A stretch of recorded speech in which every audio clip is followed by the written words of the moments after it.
And I can't help but wonder, no Willie McBride, do all those who lie here know why they died?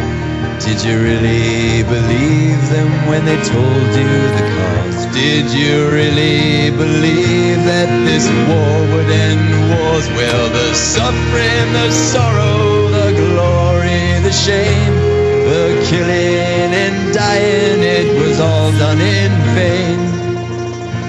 Oh, Willie McBride, it all happened again and again and again and again. All right, folks, we are live for yet another 3-hour transmission with yours truly, Jason Bermas. It's the Infowarrior. If you tuned in earlier, I was subbing in for Alex Jones today.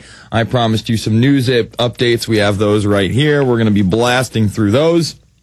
We're also going to be taking your calls in the first and third hours. The second hour is going to be dedicated to Joe Bannister. Those not familiar with Mr. Bannister, he appears in America Freedom to Fashion. He is a ex-IRS agent. In the movie, you can really see, he took the oath. He took his job seriously. He really believed in the IRS. And when he challenged them and asked them to show him the law where your average American was forced to pay an income tax, they couldn't show it to him. And one of the greatest clips in there is when he's on the news and he's talking to somebody and he's like, they're like, do you feel like you're getting over it? He's like, I'm not getting over on anybody. I haven't done anything. There is no law. And Joe Bannister, really not only an eloquent speaker on the 16th Amendment issue and the Federal Reserve banking system and the IRS in general, but a true patriot and probably somebody who would be marked up as a domestic extremist terrorist in this lexicon document that we've really been covering hardcore today, yesterday, the day before, because we have to. Because the mainstream media is glossing over what's really in there. They want to talk about the Odin worship. They want to talk about the real extremists. They don't want to talk about the alternative media. Only Lou Dobbs wants to talk about the anti-illegal immigration. Only Lou Dobbs wants to talk about the anti-technology aspect of this. No one has really addressed the hacktivism, the broadness of this, tax resistance movement, sovereign citizen movement. These are things that we can go over with Joe Bannister. And, of course, the MIAC report is something that I haven't been able to discuss personally with him since that came out. And we've seen a slew of these documents. Representative King, who was on that Lou Dobbs clip we played yesterday and then today on Alex Jones's program, he acts like, this must be a rogue element. And there's only 2 of these documents. No, there's 3 straight up from DHS. We broke all 3 of them. There's the MIAC report.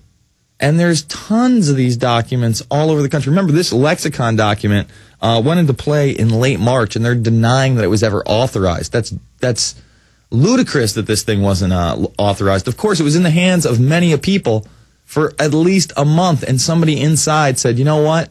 I don't like this document. It's time to give it to somebody who's going to expose it. And it's because of the alternative media existing that this even came out. And that's why they're not only going after the Alex Jones YouTube channel and not only proposing the Cybersecurity Act of 2009, but now it's the Cyberbullying Prevention Act, H.R. 1966. Let me read you some of the most ludicrous parts of this. Section 2, subsection 5, cyberbullying can cause psychological harm, including depression, negatively impacted academic performance, safety, and the well-being of children in school. We've got to save the children. The children. Force children to change schools, and in some cases lead to extreme violent behavior, including murder and suicide. Did you just hear me? The internet makes kids emotionally unstable, which causes murder and suicide. So you dare not speak out on the internet. Meanwhile, there is a huge trend of fear-mongering about the internet. I'm watching this commercial, just flipping through the channels yesterday, and it was in Spanish, because that's what you get here in Texas, are these Spanish channels. And it was this picture a girl had posted on MySpace that was a little risque, and everybody's taking the picture, including the creepy janitor man. Oh no, what's he going to do with the picture? Because those images are forever. Don't get on the internet, kids. Get away from the internet. It's dangerous. It's the Infowarrior with Jason Bermas. We'll be back after this.